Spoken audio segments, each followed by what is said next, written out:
Hey, I'm Rachel Bailey, a specialist in positive parenting and perfection-free parenting over at rachel-bailey.com. Today I'm going to talk to you about how to parent more consistently even when you're tired and burnt out. First of all, I want to talk about why consistency in parenting is so important. And I have to tell you that I personally wish it weren't because maybe like you, I'm pretty exhausted a lot of the time. But it is important because for better or worse, our behavior is shaped by what happens to us. So if you were to go to a restaurant that consistently had bad service, you'd be very likely to stop going there. And if you parked your car in a restricted area that consistently resulted in you getting tickets, then you're likely to stop parking there. On the other hand, if you know you can get away with parking there and not getting into trouble, you're likely to take the risk, especially if it's a really good spot. And kids are the same way. They're going to do what feels good, especially if they know that there's no consequence or not a consistent consequence. Note that kids' ability to delay gratification doesn't develop until their mid-20s. But the truth is that if there is a consequence and it's a consistent one, they eventually learn that you mean what you say and their cooperation is much more likely. But that's not the only benefit of consistency. Consistency also helps kids feel safe because it makes the world, which can be a really big place, more predictable. And when kids feel safe and they feel like the world is predictable, they thrive. So why aren't we consistent as parents? Why don't we follow through? In my experience, the most common reasons that parents don't follow through are, first of all, they don't know how important it is. And second of all, and much more likely, we're burnt out, we're overwhelmed, and we're exhausted. The truth is that a lot of the consequences that we give take energy from us.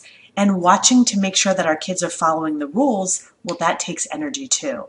And when we are overwhelmed or burnt out, it's easier to give in to your child's request and deal with a tantrum than to deal with a tantrum. Whether you have a young child who's still at the kicking and screaming on the floor phase, or whether their tantrum is from an older child who will be disrespectful and even potentially sneaky when they don't get their way. So here are 4 tips for remaining more consistent, even if you're too tired to remain consistent. The first one is to choose 1 or 2 rules to enforce at first, and make them rules that you really have the energy to enforce. In this way, you're going to demonstrate that you mean what you say. So your one rule may be, when I ask you to come to the table for dinner, you need to come to the table. And show them that you mean what you say. Then add other rules once your child trusts that you're going to be consistent when you ask them to do something. Because once they already know that you mean business, adding new rules becomes much less of an energy drain. The second tip is don't come up with consequences in the moment when you are flooded with emotion. I talk about this one a lot, but there's scientific evidence that when we are in the middle of an emotion like frustration, anger, or stress, we can't access the logical part of the brain or the part of the brain that says, don't say you'll never take him to the playground again. That'll punish you more than him.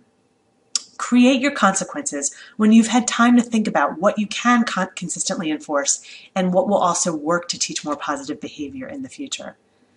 The third tip is to let your kids start to create plans and consequences so that you don't have to be the one to think of them all the time. Starting at about age 3 or 4, your children can be involved with the solutions to behavioral issues. So have a conversation with your child, again, when you're not flooded with emotion, and say, I've noticed that you're not cleaning your room even though that's a rule in our house. What do you need to be successful following this rule?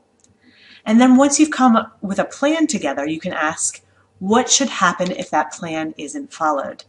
Now, some kids might test the limits and come up with easy consequences, but more often what I see is that kids come up with either more difficult consequences or ones that are equally difficult as the ones we would come up with, especially when you talk to them when they're not in a negative place. And the truth is that when they're involved with the plan and the solution, they're much more likely to follow through, meaning you don't have to follow through as much. And my fourth and last tip is to become comfortable with your kids' emotions. Recognize that they will be frustrated and disappointed by boundaries, but that their reaction does not need to control you. They can be upset and you can remain steady. If anything, you'll be teaching them to handle frustration and disappointment, 2 skills that they're going to need to have in order to have a successful life. Now, none of this is meant to say that there's no room for flexibility. Just try to be sure that your exceptions don't become the rule. And when you do make an exception, point it out.